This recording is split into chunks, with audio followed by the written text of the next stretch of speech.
Cek cek 1 2 3. Wah geng, standby di sana.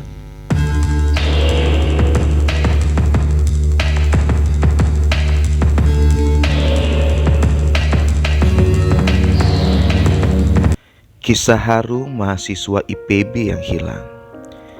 Ia masih menjadi mahasiswa IPB saat menghilang 15 tahun silam di Pulau Seram, Maluku. Ia kembali ke kota hanya dengan sendal jepit dan baju yang lusuh. Tapi ia disambut seperti seorang pahlawan yang baru saja kembali dari medan laga. Ia dieluk-elukan segenap penjuru. Kisahnya menitikan haru. Namanya diabadikan dalam puisi. Dia seperti sungai yang tak henti mengalirkan inspirasi. Hari itu 22 September 1979 di Hotel Salak, Bogor. Lelaki berkulit legam itu dikelilingi teman-temannya. Ia hanya menggunakan sendal jepit. Teman-temannya membawakan sepatu, baju, dan jas untuknya. Ia menolak untuk memakainya.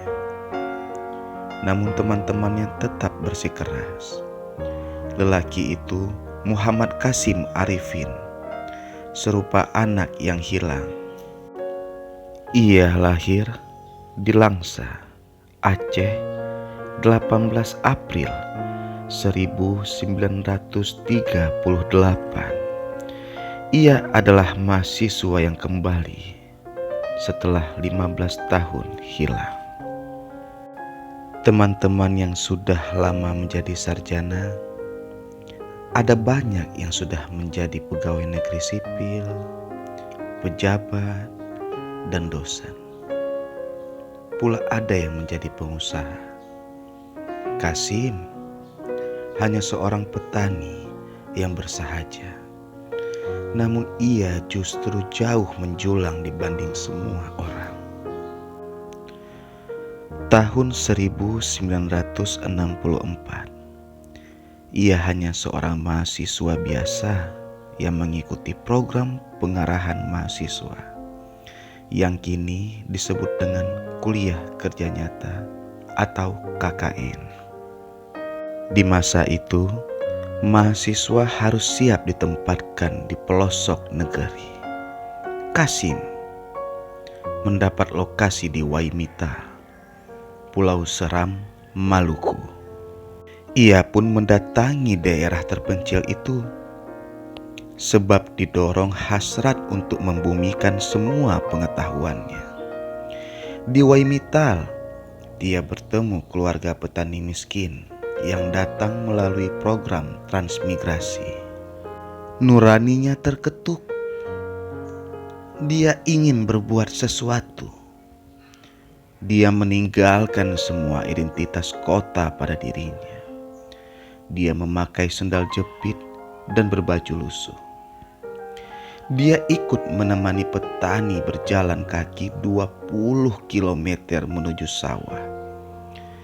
Dia melakukan setiap hari, bolak-balik, berjalan setapak. Dia membantu petani untuk mengolah tanah, mengajarkan mereka pengetahuan yang ia dapat di kampus IPB, membantu masyarakat untuk membuka jalan desa, membangun sawah baru, membuat irigasi. Ia tidak menunggu bantuan dari pemerintah. Ia membangkitkan semangat masyarakat untuk saling bergotong royong. Kasim memanglah peduli pada petani lebih dari dirinya. Ia pun mendapat belasan kasih sayang dari semua orang.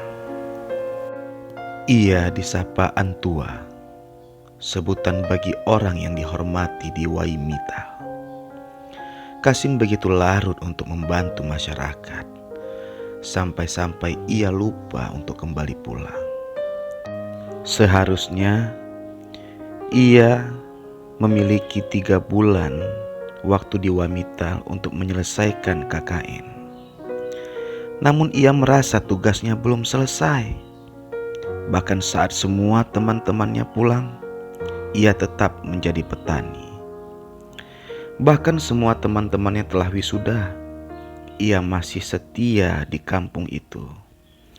Hingga semua teman-temannya lulus dan menjadi pejabat, dosen, pegawai negeri sipil, pengusaha, ia tetap memilih di kampung itu hingga 15 tahun lamanya. Di Aceh, orang tuanya memanggil, ia bergeming. Bahkan Rektor IPB, Profesor Andi Hakim Nasution memanggilnya kembali. Dia masih juga bergeming. Tak kurang akal, Rektor IPB lalu memutuskan Saleh Widodo, seorang teman kuliahnya Kasim, untuk menjemput ia di sana. Dengan berat hati, Kasim bersedia kembali ke Jakarta, lalu menuju ke Bogor, hanya dengan sendal jepit dan baju yang sangat lusuh. Kampus memanggilnya untuk menyelesaikan studi. Kasim sejatinya tak butuh gelar akademik, tapi ia tak berkuasa menolak permintaan teman-temannya. Ia mengaku tak sanggup untuk membuat skripsi. Tak hilang akal, teman-temannya berinisiatif untuk merekam kisahnya di Waimitall untuk diajukan sebagai skripsi. Dia bercerita selama 28 jam. Teman-temannya mencatat cerita itu dengan mata yang basah. Semua terharu. Kasim adalah potret manusia yang melampaui dirinya. Dia bukan seperti kebanyakan orang yang hanya berpikir untuk kuliah, lalu bekerja, mengumpulkan harta, kemudian hidup bahagia. Dia menemukan bahagia dengan cara lain. Saat ia melihat petani tersenyum, hatinya mekar. Selagi senyum itu belum hadir, ia menganggap tugasnya jauh dari kata selesai. Dia lebur bersama masyarakat. Mulanya ia datang sebagai Kasim, mahasiswa IPB yang penuh pengetahuan. Setelah 15 tahun, ia menjadi bagian dari masyarakat. Dia tak ingin lagi segera lulus, kemudian menyandang toga dan bekerja di instansi pemerintahan. Namun ia ingin membantu semua petani untuk sejahtera melalui tindakan memuliakan bumi, menghargai lumpur, lalu mengelola tanah pertanian. Ia mencintai tunas yang tumbuh lalu mekar menjadi tanaman. Hari itu, Kasim memasuki gedung Institut Pertanian Bogor untuk wisuda. Mulanya ia ragu, betapa tidak. Ia takut banyak orang yang berdatangan melihatnya. Di acara wisuda, ia ingin duduk di kursi paling belakang. Namun begitu ia datang, semua orang berdiri dan bertepuk tangan. Dedikasinya membuat banyak orang merinding. Ia adalah insinyur pertanian paling istimewa, paling menyentuh hati, dan paling menjulang dibandingkan yang lain. Lelaki itu tetaplah Kasim yang bersahaja. Bahkan setelah ia wisuda pun, ia kembali ke Waimitall demi meneruskan kerja-kerjanya.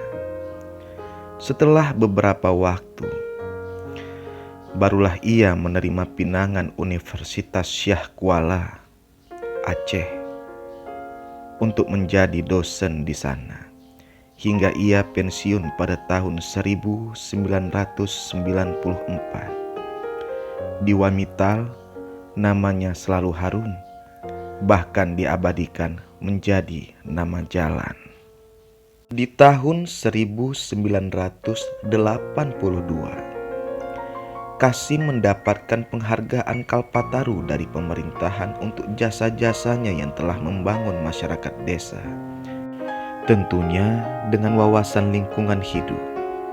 Kasim yang tidak gila pada penghargaan itu membuang Kalpataru itu di bawah kursi dan meninggalkannya begitu saja.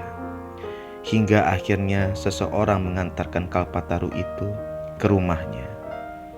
Bahkan penghargaan itu pun bukan menjadi tujuannya. Ketika mendapat tawaran untuk studi banding ke Amerika Serikat, dia menolak.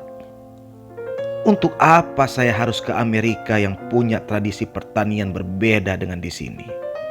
Ujarnya dengan tegas.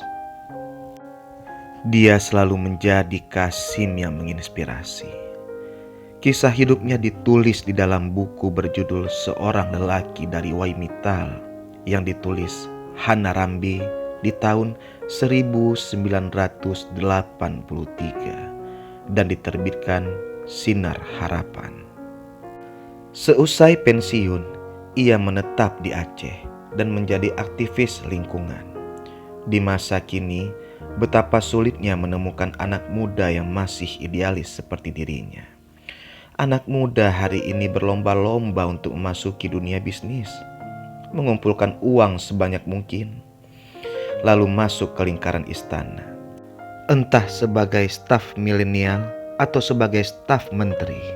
Bahkan para akademisi muda bermimpi menjadi dirjen, staf khusus menteri, atau jadi pejabat di BUMN.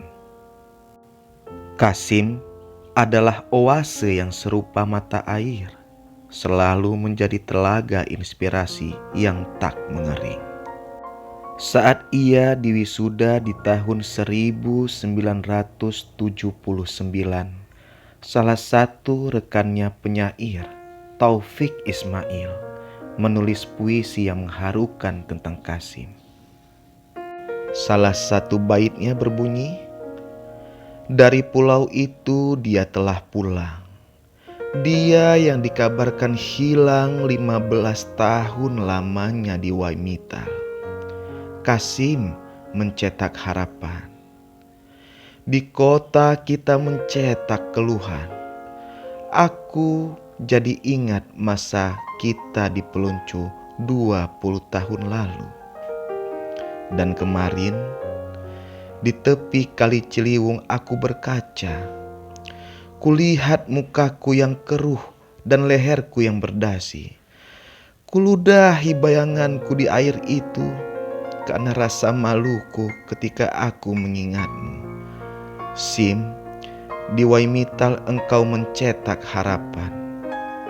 Di kota kami padahal awan yang bergantung di atas Waimittal adalah awan yang bergantung di atas kota juga. Kau kini telah pulang, kami memelukmu." Dikutip dari Timur Angin.